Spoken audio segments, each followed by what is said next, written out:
Entonces, lo que corresponde ahora es a la descripción de lo que es el sistema urogenital. El sistema urogenital es un sistema que va a estar en relación con lo que es el sistema urinario y el sistema genital. Se dice que funcionalmente son aparatos distintos, ¿no? Pero desde el punto de vista embrionario y desde el punto de vista anatómico, estos comparten muchas características, incluyendo su origen. Entonces, por eso es que vamos a describirlos de forma conjunta. Los dos provienen de una cresta mesodérmica común, situada a lo largo de la pared posterior de la cavidad abdominal y al comienzo de los conductos excretores de los dos sistemas va a desembocar en una cavidad común que viene a ser la cloaca. Entonces, vamos a recordar que la porción excretora se va a formar de lo que es el mesodermo intermedio. Si ustedes recuerdan, nosotros teníamos que el mesodermo se divide en tres porciones. Una, el mesodermo paraxial, otra, el mesodermo intermedio y otra, lo que es el mesodermo de la placa lateral. Entonces, al dividir estas porciones, nosotros recordamos que el mesodermo intermedio es el que se va a encargar de la formación de las estructuras excretoras, ¿no? Entonces, no se deben olvidar ese detalle. Ya. En esta imagen estamos viendo la formación de lo que va a ser el sistema urinario. El sistema urinario va a estar formado por tres estructuras renales denominadas las estructuras renales primitivas. Son tres sistemas rudimentarios que se van a encargar de la formación de lo que es el sistema urinario. Entonces tenemos tres órganos rudimentarios que son los que se van a formar. Por favor, ya no envíen. Tenemos el pronefros, el mesonefros y el metanefros. Esta es una imagen esquemática vista de frente donde nos muestran la posición que van a tomar estas tres estructuras. Tenemos en la parte más cefálica lo que es el pronefros. Ustedes ven aquí el mesonefros y aquí abajo vemos lo que es el metanefros. Aquí es un embrión y esta vendría a ser el diafragma. Entonces, de forma lateral, nosotros vemos cómo se van formando las estructuras. Nosotros podremos distinguir aquí a cada lado la distribución de estos tres sistemas rudimentarios. Vayámonos con el pronefros. El pronefros al inicio de la cuarta semana va a estar formado entre 7 a 10 grupos de células compactos que van a estar localizados en la región más cefálica. Entonces estos grupos van a formar unidades vestigiales excretoras que vienen a ser los nefrotomas, que experimentan un proceso de regresión antes de que se originen los más caudales. Entonces, a fines de la cuarta semana desaparece cualquier indicio del sistema pronéfrico. Bueno, aquí simplemente les estoy mostrando cortes transversales que nos hacen referencia a la formación de las estructuras renales. O sea, donde vemos estas vendrían a ser las representaciones del mesodermo intermedio. Y aquí no se puede apreciar bien, pero debemos ver ya la formación de las estructuras. Aquí, por ejemplo, tenemos lo que es el nefrotoma. Aquí ya vamos a ver una formación de glomérulo y aquí un túbulo nefrítico. Vamos a poder ver más específicamente posteriormente. Aquí tenemos al mesonefros. Bueno, el mesonefros y los conductos mesonéfricos son los que van a derivar del mesodermo intermedio.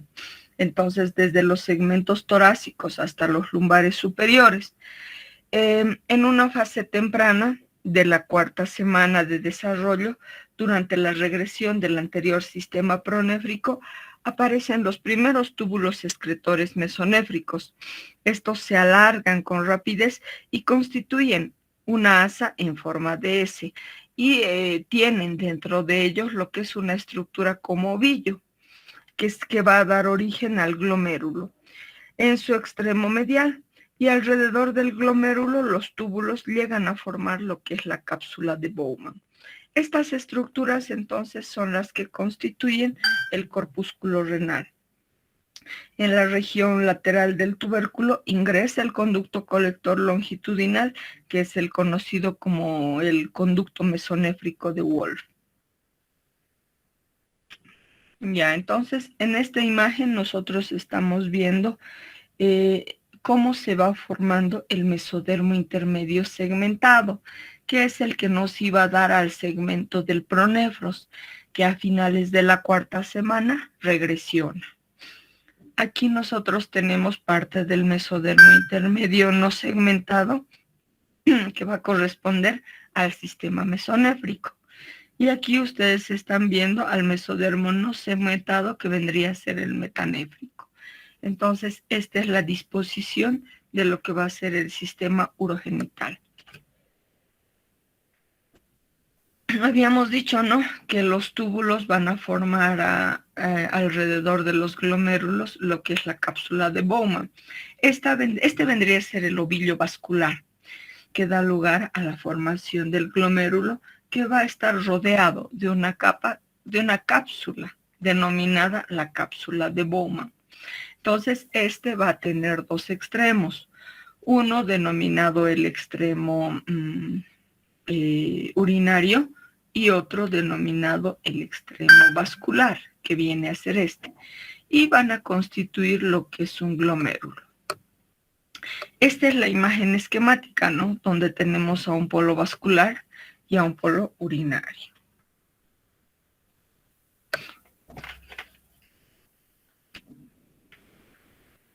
En esta imagen simplemente estamos viendo la disposición que van a tener en un corte transversal y en un corte sagital. Lo único que les puedo mostrar es esto, que constituye el mesonéfros.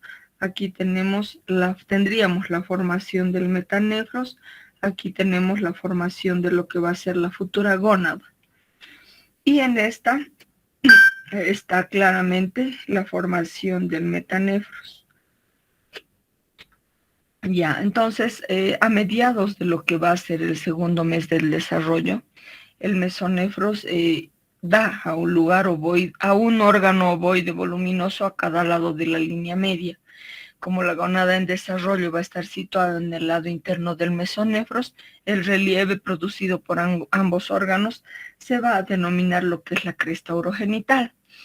Mientras los túbulos caudales están aún en diferenciación, los túbulos y glomérulos craneales muestran cambios degenerativos y la mayor parte de ellos desaparece al final del segundo mes. Vayámonos con el metanéfros, que es el último órgano definitivo. Es un órgano considerado el riñón definitivo. Durante la quinta semana del desarrollo, como ustedes han visto, aparece, y el metanéfros o riñón definitivo viene a constituir lo que va a ser el riñón. Entonces, sus unidades excretoras se van a desarrollar a partir del mesodermo metanéfrico, como lo hacen en el sistema mesonéfrico. Entonces, este sistema de desarrollo de conductos va a ser el que va a dar lugar al riñón definitivo. Ahora tenemos lo que es la formación de lo que es el sistema colector. Ese era el sistema renal. Ahora vamos a ir a lo que es el sistema colector. En el sistema colector, como ustedes pueden ver, tiene que ir a la formación de toda esta estructura. Los conductos colectores del riñón definitivo se van a desarrollar a partir de lo que es la yema ureteral, una evaginación del conducto mesonéfrico cercana a su sitio de entrada a la cloaca. La yema penetra al tejido metanéfrico que se moldea sobre su extremo distal como un capuchón. De manera subsecuente, la yema se dilata para formar la pelvis renal primitiva y se divide en porciones craneal y caudal que van a formar los futuros cálices mayores. Cada cáliz forma 2 yemas nuevas, al tiempo que penetra al tejido metanéfrico. Entonces estas yemas se continúan subdividiéndose hasta que existen 12 o más generaciones de túbulos.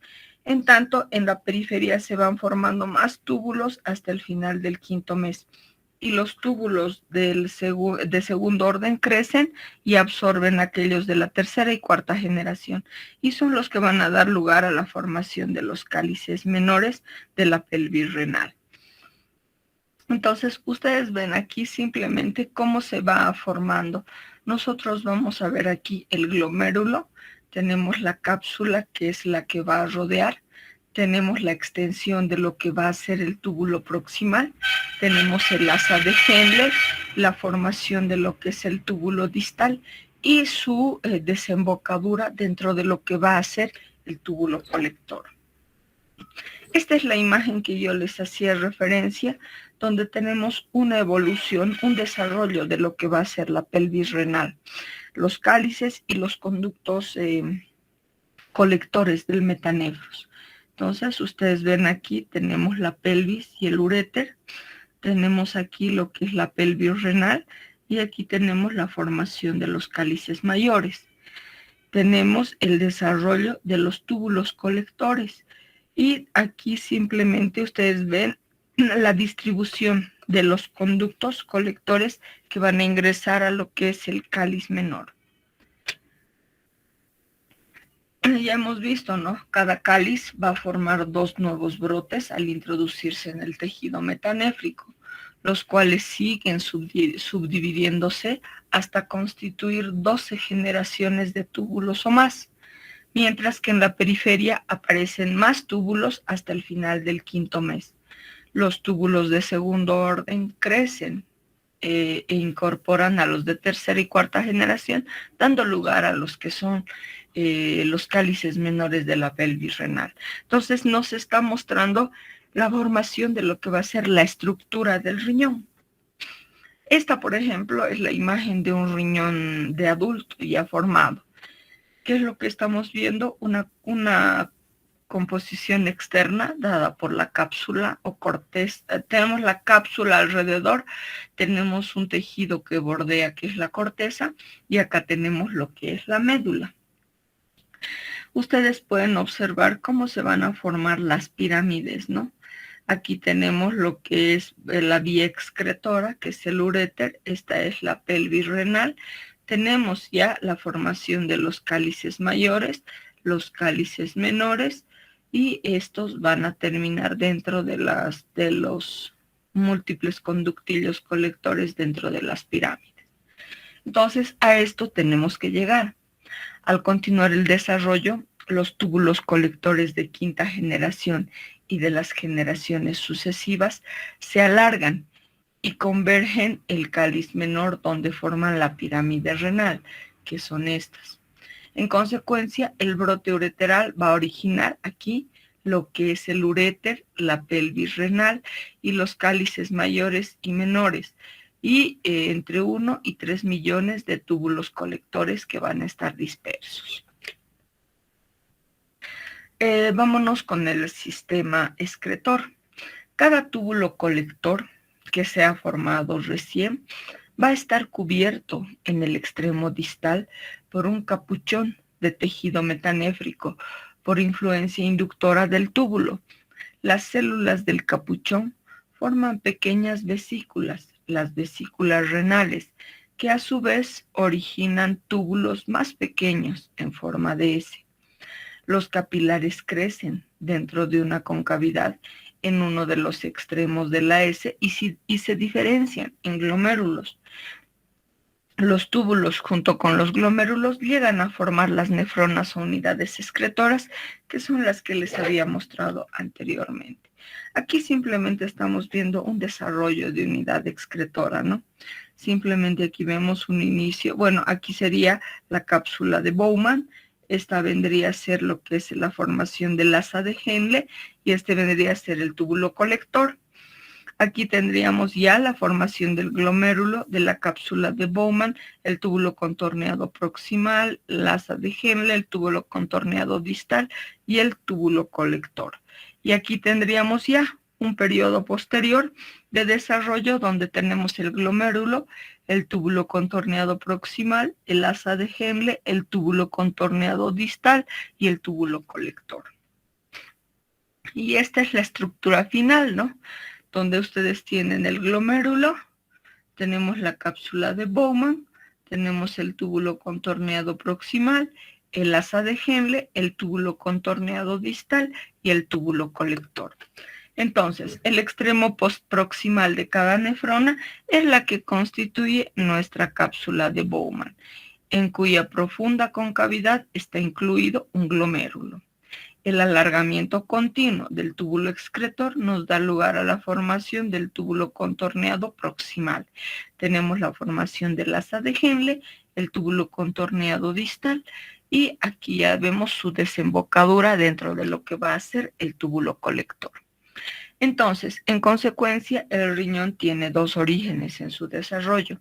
El mesodermo metanéfrico, que proporciona las unidades excretoras, y el borde uretral, que da origen al sistema colector.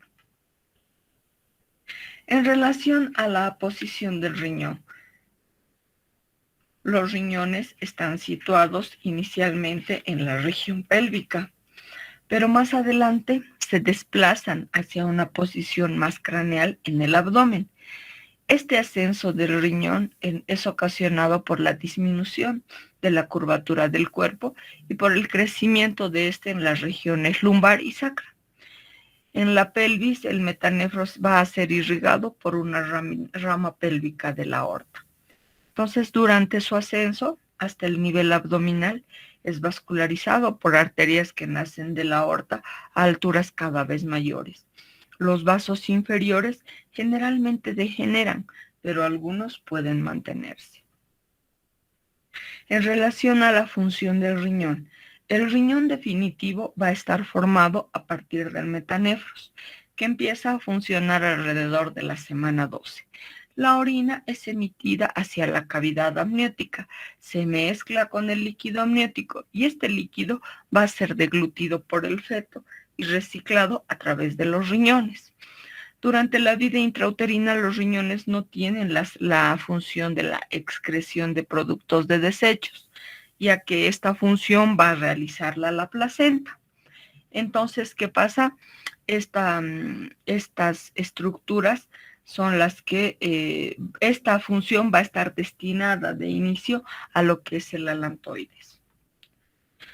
Ahora sí, vayámonos a las consideraciones clínicas renales. En las consideraciones clínicas renales, nosotros vamos a tomar en cuenta varias alteraciones que se puedan presentar.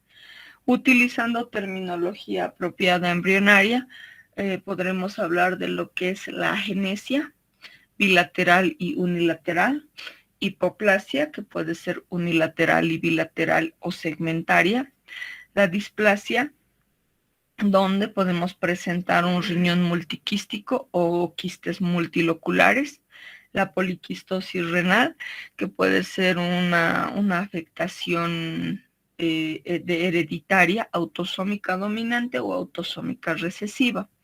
Tenemos la enfermedad quística medular, la esponjiosis quística medular, las anomalías de posición y de forma, en donde nosotros vamos a poder apreciar al riñón en herradura, la ectopía renal y las alteraciones de rotación. Iniciemos con lo que es la agenesia renal. ¿Qué es agenesia? Habíamos dicho, significa ausencia. Entonces, la agenesia renal bilateral es rara. Se puede presentar una en 5,000 o una en 10,000 recién nacidos. Entonces, si no tiene importancia clínica porque estos niños no llegan a sobrevivir, es incompatible con la vida, ya que el riñón va a ejercer múltiples funciones. Entonces, sin riñones, este niño no está capacitado para sobrevivir. Puede estar acompañado de ausencia o atresia de vías urinarias.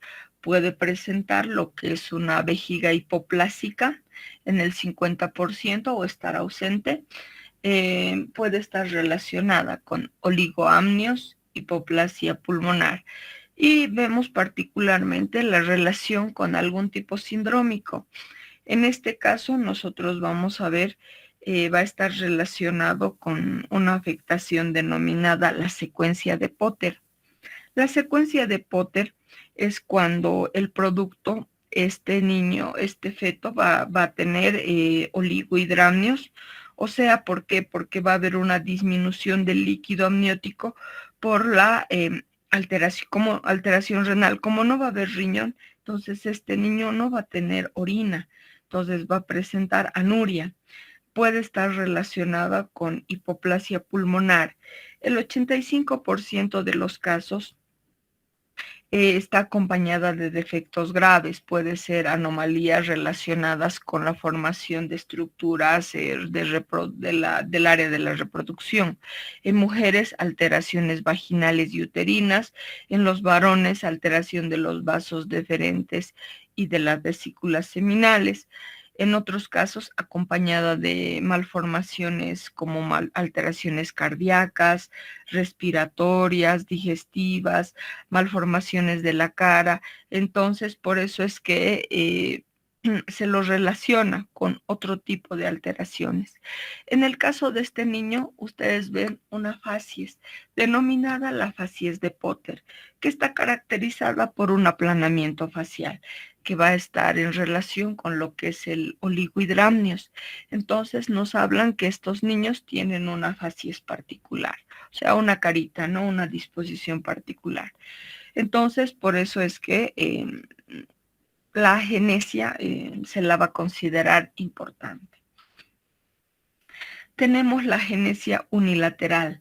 Como ustedes están viendo, es la falta de un riñón y en este caso también de su vía urinaria, ¿no? Lo único que tenemos aquí es una glándula suprarrenal. Esta es una alteración más frecuente que la anterior. Se va a presentar 1 en 1000 o en 1500 nacimientos. No presenta sintomatología, ya que el hallazgo va a ser casual. Uno de los riñones puede llegar a cumplir la funcionalidad. Entonces se le atribuye a que es producto de una falla en el metanefros y en la formación de lo que es la vía urinaria. Entonces los pacientes son asintomáticos y su hallazgo es casual. Tenemos aquí a un riñón supernumerario. Como ustedes pueden ver aquí, es una malformación rara e infrecuente. Como ustedes ven, suele presentarse como un riñón independiente, tiene su propia caracterización y su propia vía excretora. No presenta unión con otros tejidos. Entonces tiene su circulación propia, su vía excretora propia, es de ubicación pélvica o inferior y su diagnóstico, al igual que en el anterior, es casual. ¿Por qué? Porque se está cumpliendo con la función que requiere. Tenemos la hipoplasia renal. La hipoplasia renal que puede ser unilateral o bilateral. En el caso que ustedes están viendo es unilateral. Este vendría a ser el tamaño aproximado del riñón y ustedes ven aquí un riñón disminuido de tamaño. Presenta una disminución de lo que van a ser las nefronas. Este conserva lo que es su arquitectura histológica de un riñón normal, solo que va a tener una disminución de peso y de volumen. En una radiografía, por ejemplo, aquí ustedes ven un riñón grande, o sea, normal, y aquí difícilmente podemos observar el riñón, ¿no? La hipoplasia bilateral. Esta hipoplasia bilateral también es denominada oligomeganefronía, donde los riñones se van a encontrar retraídos. Si ustedes pueden observar en la parte interna, no tenemos la corteza, o sea, no se puede visualizar entre corteza y médula. Este está invadido por tejido anómalo y puede evolucionar a una insuficiencia renal crónica. Va a tener dentro de él nefronas y túbulos gigantes. Puede tener incluso 10 veces su tamaño, pero no son funcionantes. Entonces, ¿por qué? Porque dentro de ellos no va a haber nefronas ni túbulos. Está sustituido por otro tipo de tejido. En este caso es una imagen anatomopatológica donde ustedes pueden ver, miren, incluso aquí tenemos un uréter y este uréter ha sufrido un proceso de hidrouréter bastante dilatado y la desembocadura en la vejiga igual es anómala. Tenemos el tumor renal. Este es el tumor de Wilms. Es considerado un tipo de cáncer que puede afectar a los niños alrededor de los 5 años, pero lo mencionamos porque también se puede presentar en un feto. Este tumor está relacionado con una mutación de lo que va a ser el gen WT1 sobre el cromosoma 11p13 y esto puede estar asociada a otro tipo de anomalías y síndromes. Por ejemplo, tenemos dos síndromes que relacionan a este tumor. Tenemos el síndrome de WAG y el síndrome de Dennis-Drash. En el síndrome de WAG vamos a tener lo que es el tumor de Wilms, la aniridia y gonadoblastomas, o sea, tumores en las gónadas, además de una incapacidad intelectual. Tenemos también lo que es el síndrome de Dennis-Drash, que se va a caracterizar por insuficiencia renal, genitales ambiguos y la presencia de lo que es el tumor de Wilms. Entonces, es importante diagnosticarlo. Y esta es la característica macroscópica que nos muestra un riñón. Tenemos lo que es la displasia renal. Las displasias simplemente son un grupo de malformaciones graves que van a presentar trastornos primarios para los que se requieren incluso tratamiento de diálisis o trasplante en los primeros años de vida, porque la alteración del riñón va a ser severa y se va a caracterizar principalmente por una pérdida de la configuración. Por ejemplo, ustedes aquí ven un riñón displásico. Esta es una cirugía donde se está haciendo la exéresis de un riñón displásico. Este riñón displásico también nos permite visualizar alteraciones de su arquitectura, ¿no? Tenemos aquí un riñón lleno de varios quistes. Incluso tenemos una vía ureteral que nos está mostrando múltiples lesiones quísticas. Todas las patologías congénitas que conllevan a una obstrucción también son denominadas displasias, pero entre las displasias más conocidas y las más comunes, nosotros tenemos a la displasia renal multiquística y a los quistes multiloculares. Aquí tenemos una displasia renal multiquística. Como ustedes ven, es una displasia extrema. El riñón es no funcionante y presenta en su estructura quistes múltiples. Se puede asociar a una agenesia o a una aplasia pielureteral. Patológicamente, como ustedes ven, presenta múltiples quistes de distintos tamaños. Entre ellos se observan lo que son tabiques fibrosos y alrededor tenemos muy poco tejido normal. Miren, solamente aquí podemos ver parte de médula y corteza. Aquí igual parte de médula. En esta área igual solamente vemos un poco de médula y corteza. Entonces, estos riñones vienen a ser importantes porque no tienen una funcionalidad. Aquí vemos otro riñón.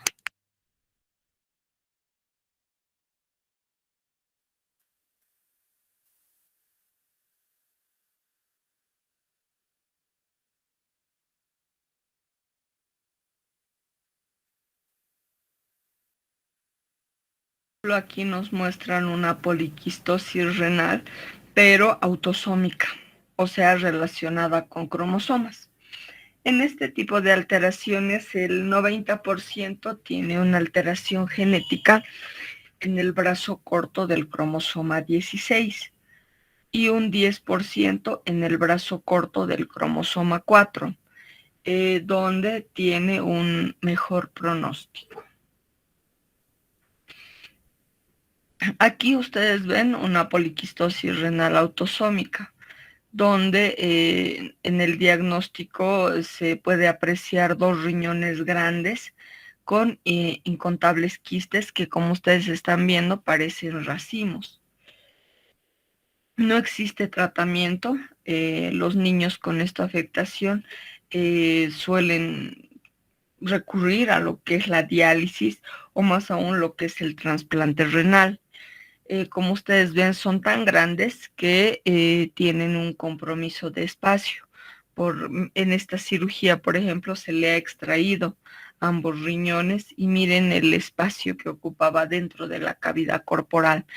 Entonces, estos niños de manera forzosa deben recurrir a la diálisis. Ahora, para trasplante, no siempre tenemos órganos para trasplante, no son difíciles de conseguir porque hay que ver lo que es la compatibilidad, la respuesta del sistema inmunitario. Entonces, es una patología bastante difícil para los niños que portan esta alteración. Tenemos aquí la poliquistosis renal autosómica recesiva. Está asociada con dilatación de vías biliares y fibrosis periportal.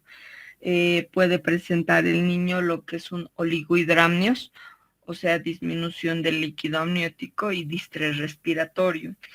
Es en una forma agresiva, puede llevarnos a una insuficiencia renal crónica y en la forma de función renal más conservada pueden llegar hasta la adolescencia. Y la clínica se va a presentar por su asociación con lesiones hepáticas. Tenemos la poliquistosis renal autosómica recesiva. Histológicamente nos muestran un aumento del tamaño renal, aproximadamente entre 10 a 12 veces, donde presentan múltiples quistes de tamaño variado o de pequeño a más grande, que puede presentarse dentro de lo que es la corteza y la médula. Tienen una disposición radial. Entonces aquí los glomérulos se van a encontrar dilatados. Aquí tenemos una autosómica donde los pacientes desarrollan quistes y atrofian lo que es el parénquima sano. Es como que si lo fueran sustituyendo.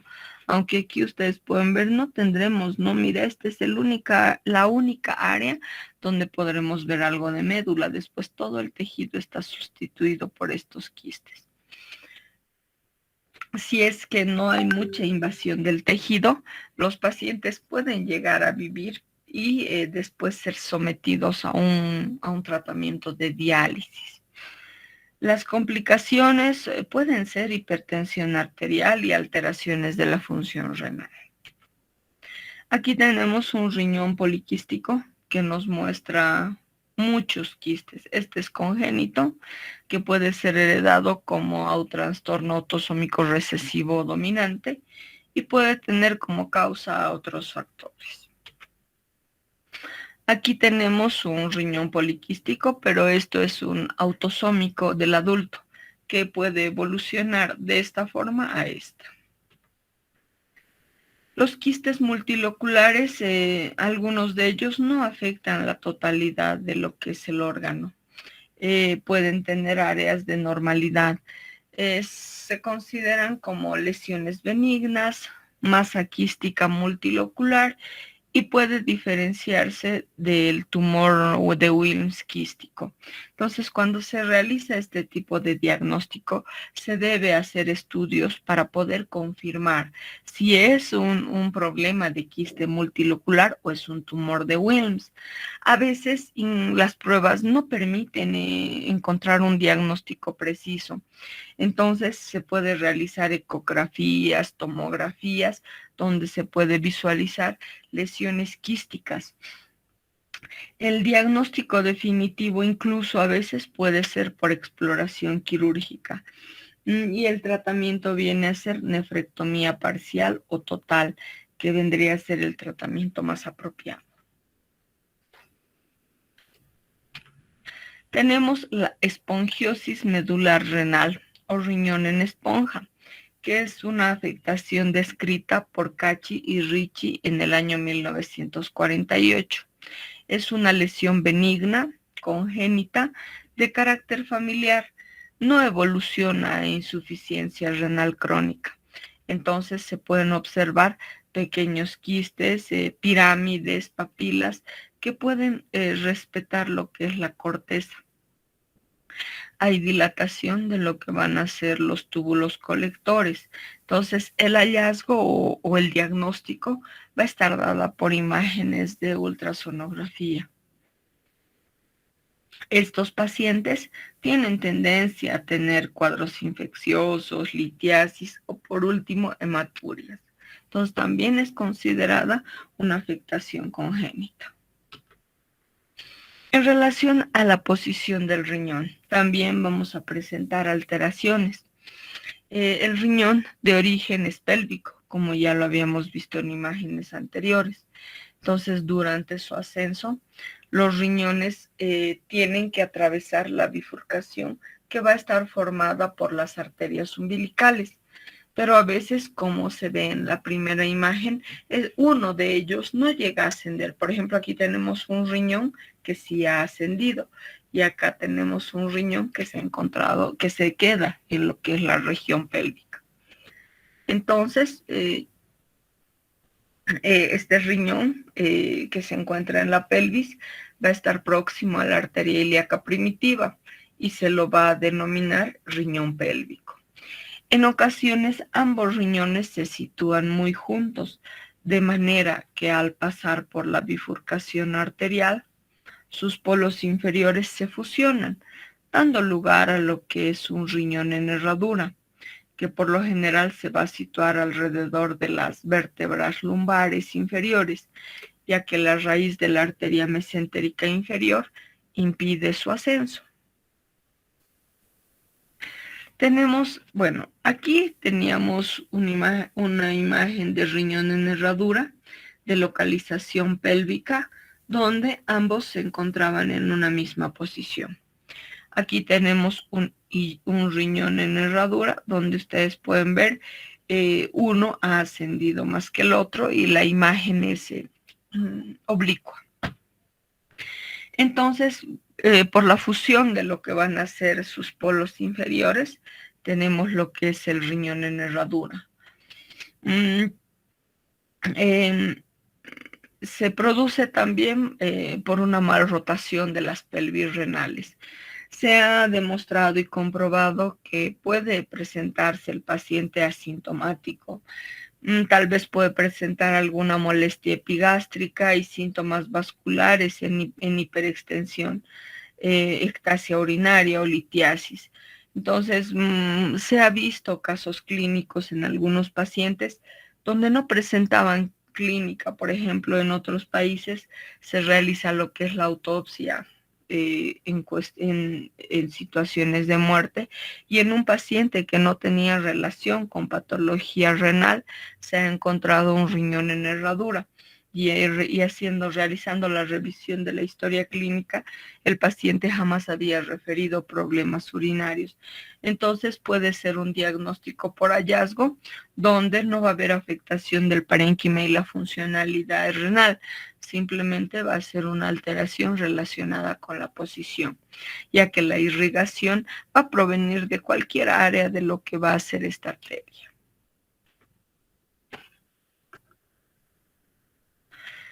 Ectopía renal es una situación anómala, ¿no? En el retroperitoneo. Si ustedes se acuerdan, en la anterior clase hemos visto, ¿no? La disposición de los riñones. Estos vienen a ser retroperitoneales. Entonces, en algún momento puede existir un tipo de situación anómala. Puede presentarse unilateral o bilateral, puede presentarse de localización lumbar, en localización ilíaca o en localización pelviana. Puede ser ipsilateral o contralateral. Entonces pueden presentarse lo que son anomalías de rotación, y la vascularización simplemente va a proceder de cualquier rama del vaso más cercano. Y aquí nos hablan de la ptosis renal, pero esto es en individuos ya adultos, donde hay una alteración en lo que van a ser las estructuras que fijan el riñón a la pared corporal. Entonces el individuo va a adoptar distintas posiciones, por ejemplo la de bipedestación, y este riñón va a tender a bajar.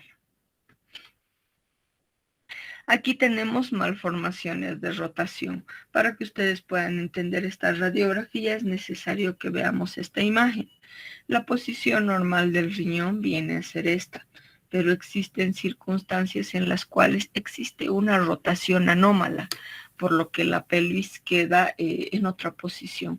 Aquí, por ejemplo, ustedes ven un riñón normal, pero ustedes ven aquí tenemos un riñón con una rotación anómala de la pelvis. Entonces, en su rotación, en el ascenso a la posición lumbar en la 8ª semana, primero la pelvis es anterior y luego se hace posterior. Entonces los cálices adquieren una posición externa. Hay una menor capacidad evacuadora y estos pacientes pueden hacernos referencia a litiasis o cuadros infecciosos. Bueno, ya hemos visto las alteraciones relacionadas con riñón. Muchas de ellas no se encuentran en su texto, pero yo he intentado ampliarlas con las imágenes que yo tengo de la materia de patología, para que ustedes puedan darse cuenta de la importancia de la formación embrionaria.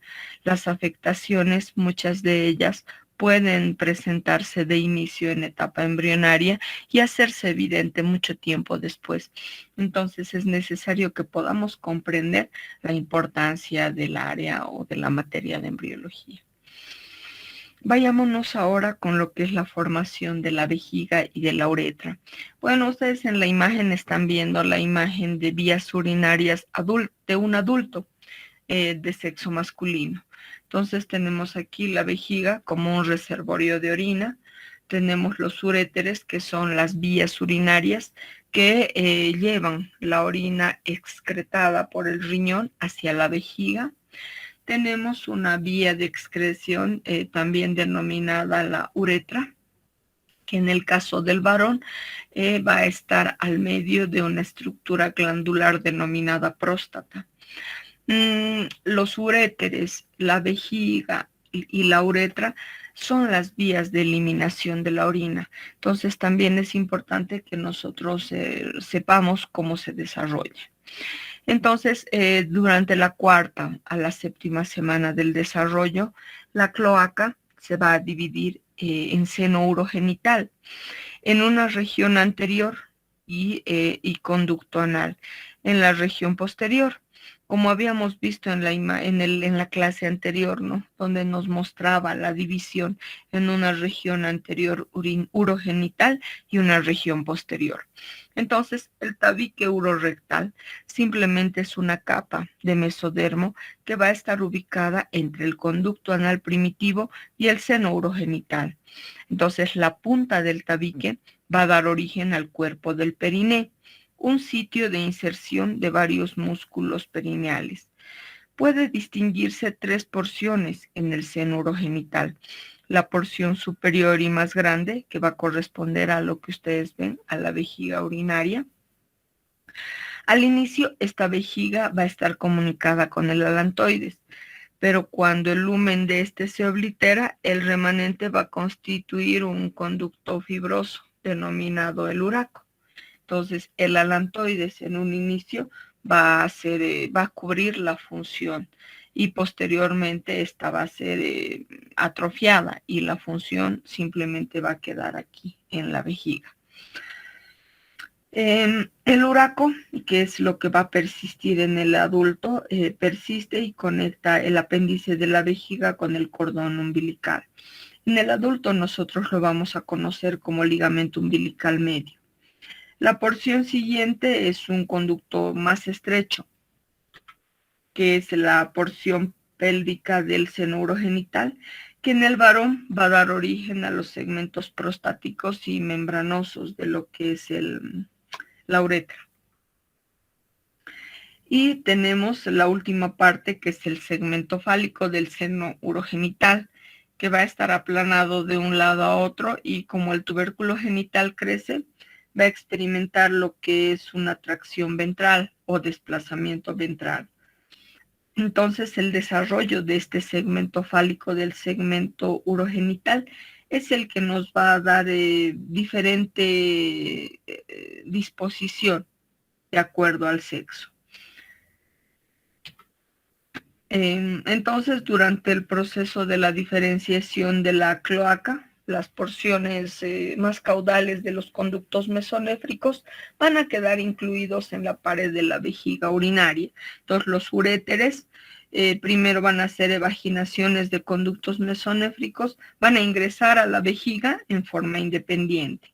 Conforme los riñones van ascendiendo, los orificios de los uréteres se desplazan en dirección cefálica y los conductos de los conductos mesonéfricos se van acercando entre sí para ingresar en el varón a la uretra prostática y dar lugar a lo que van a ser las estructuras propias. En este caso estaríamos hablando de la formación de los conductos eyaculadores.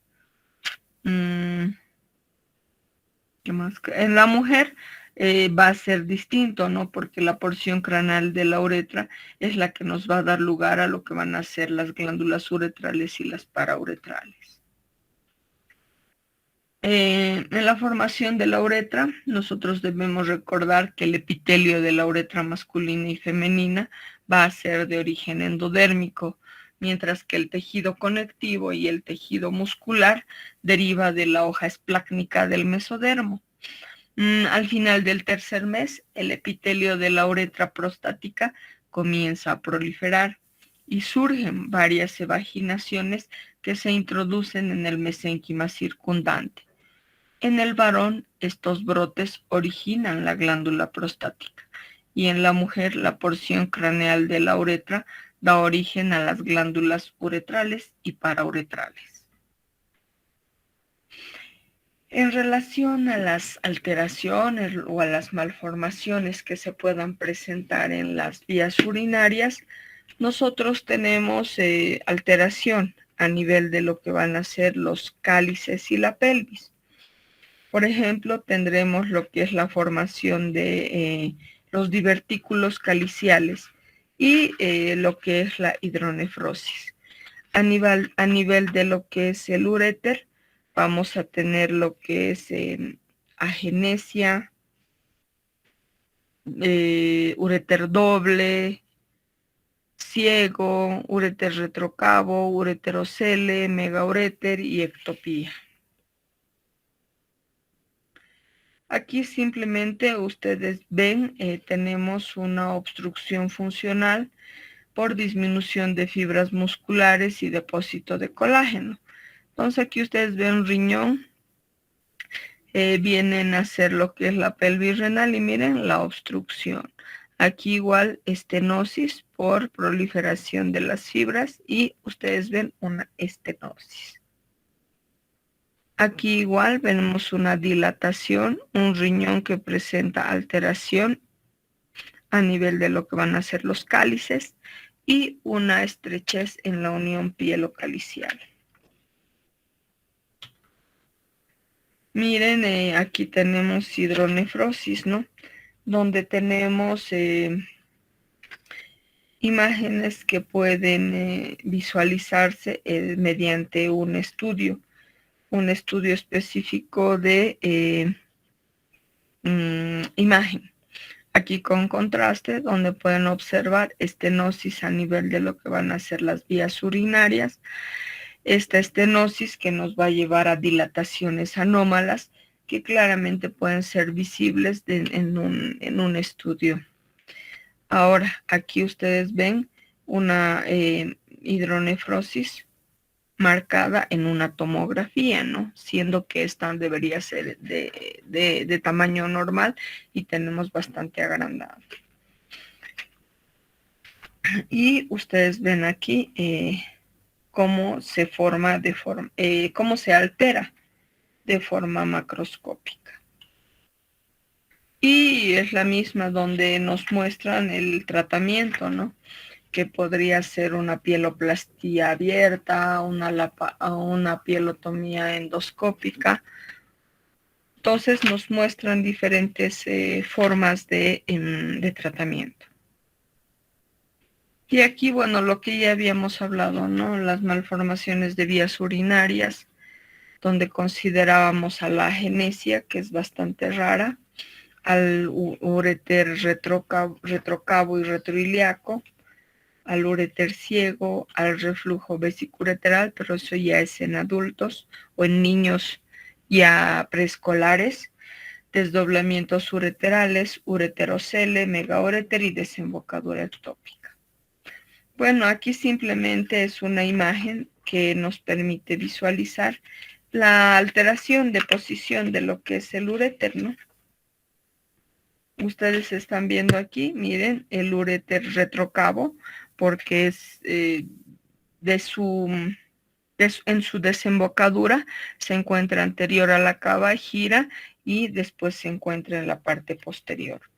Y aquí tenemos el retroiliaco, donde después de su desembocadura en la vejiga se encuentra por detrás de lo que van a ser los vasos.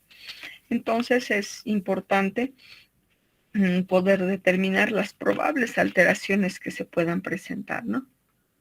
Aquí tenemos un uréter ciego. Como ustedes pueden ver, en la parte inferior nos está mostrando lo que es una estrechez marcada. Esta estrechez lo hace como un uréter ciego, y en la parte superior, como no va a tener, como va a estar obstruido, entonces ustedes lo pueden ver como que un hidrouréter. ¿Por qué? Porque ha sufrido una especie de dilatación. Aquí tenemos lo que es la duplicidad ureteral. Esta duplicidad ureteral que claramente se ve visible en este estudio y en forma esquemática nos muestran aquí, ¿no? Esta duplicidad ureteral se puede presentar en uno de 500 individuos, donde nos van a mostrar el desarrollo de 2 yemas ureterales. No llega a presentar trascendencia patológica si es que no altera la funcionalidad. Si cada una de estas es independiente, entonces no hay ningún problema. Ahora, se dice que puede estar relacionado con, qué sé yo, reflujo vesicoureteral, ureterocele, que puede llevar a otras enfermedades, pero mientras no presente clínica, entonces no tenemos mayor dificultad. Y el diagnóstico es por hallazgo en imágenes como esta. La ectopía ureteral es cuando el uréter desemboca fuera de la vejiga. Esto se puede presentar en más mujeres y, como lo han visto anteriormente, puede estar asociado a la duplicidad. Se presenta con obstrucción y displasia renal severa. Puede mostrarnos la presencia de un hemirriñón superior.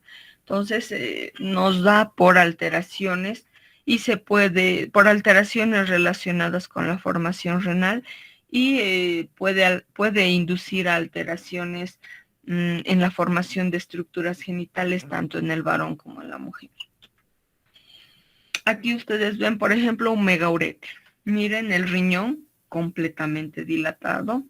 Miren, es un niño y miren cómo se encuentra el riñón, el uréter. Entonces presenta a este niño una alteración a nivel de lo que es la vía renal importante. Puede ser por obstrucción, por reflujo o definitivamente por causa desconocida. Aquí tenemos lo que es el síndrome de Prader-Willi, donde van a haber alteraciones urinarias. Esta es una afectación que se va a presentar en uno de 30,000 a 50,000 nacimientos. Va a presentar hipoplasia muscular abdominal.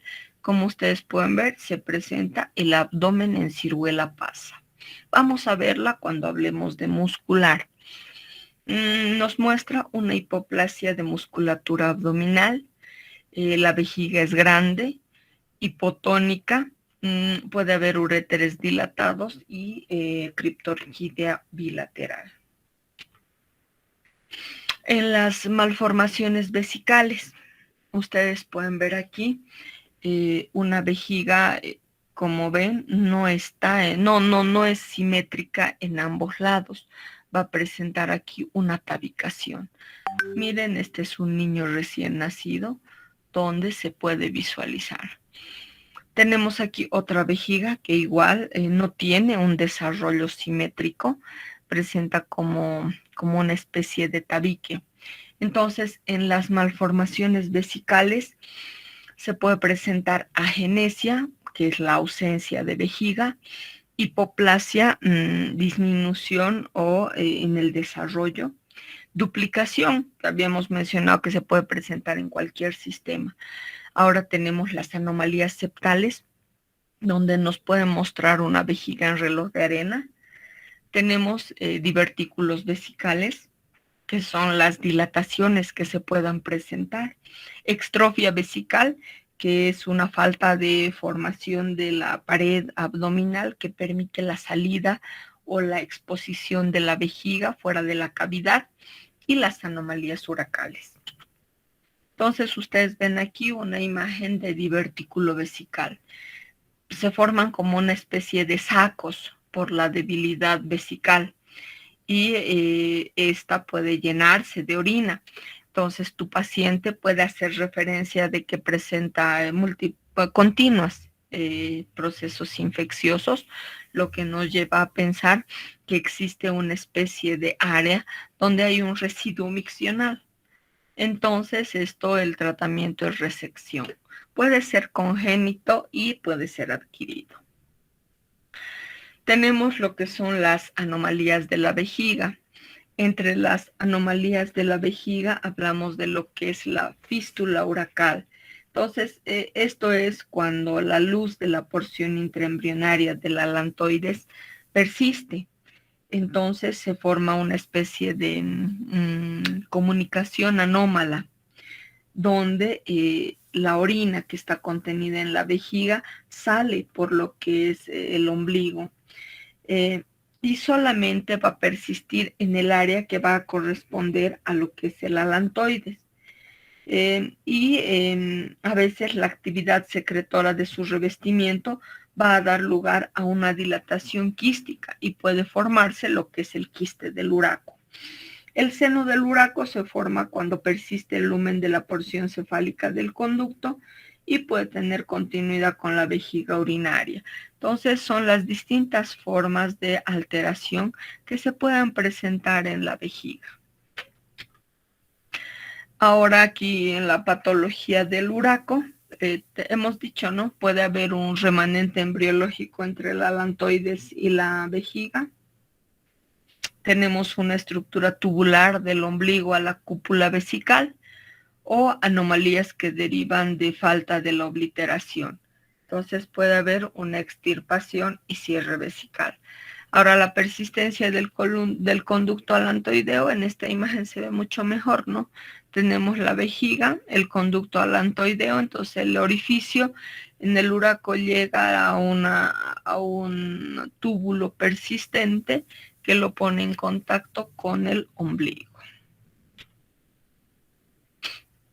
El quiste uracal es el que les había mencionado, ¿no? Simplemente en una zona localizada del alantoides que va a estar revestida como una dilatación quística. Bueno, estas son imágenes en las cuales se puede visualizar. Un divertículo uracal que también puede presentarse. Aquí tenemos lo que es la extrofia vesical. La extrofia simplemente es se puede decir un defecto de pared que permite que la vejiga quede expuesta. Se presenta en 1 de 30,000 nacidos y es más frecuente en el sexo masculino. Se produce por una falta de la mesodermización de la pared abdominal anterior. Esta nos permite ver a la vejiga expuesta.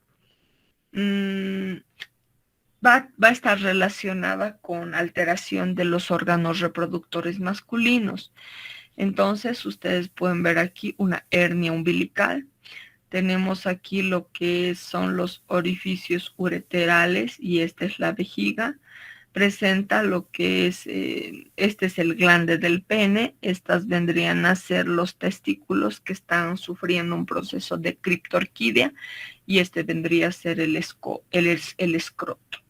Puede estar acompañado por ano adelantado, prolapso rectal, perine corto e incontinencia fecal. Entonces tenemos una falta de pared anterior. La uretra puede estar abierta, llegándonos a presentar alteraciones como epispadia. Tenemos un pene mal formado.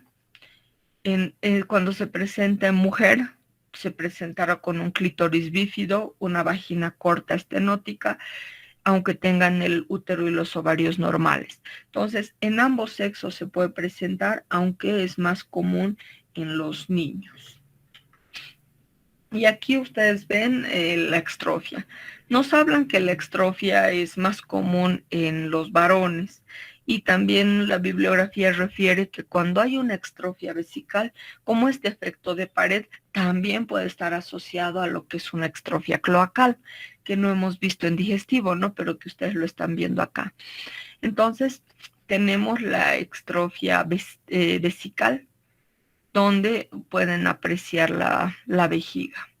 Y aquí la cloacal, donde tenemos un defecto de pared corporal y esta va a inducir a la migración anómala del mesodermo y el pliegue caudal no avanza y nos muestran una extrofia vesical y una extrofia cloacal. Son malformaciones raras. Aquí, por ejemplo, ustedes están viendo una extrofia vesical, además de que este niño puede presentar una hernia inguinal. Entonces, en las extrofias, el diagnóstico es a la simple inspección en el momento del nacimiento. Tal vez podríamos hacer énfasis en que se pueda hacer un diagnóstico prenatal, pero en muchos de los niños se hace un tratamiento, un diagnóstico postnatal. Entonces, se debe corregir. No es una cirugía simple, ya que no solamente va a abarcar lo que es la vejiga, sino como ustedes pueden ver, tiene varias alteraciones que la acompañan. Entonces, en la cirugía lo que se tiene que hacer es como una reconstrucción, ¿no?, de lo que van a ser los órganos externos, porque necesitamos que este individuo tenga los órganos capaces de poder, ¿cómo se dice?, realizar una vida normal.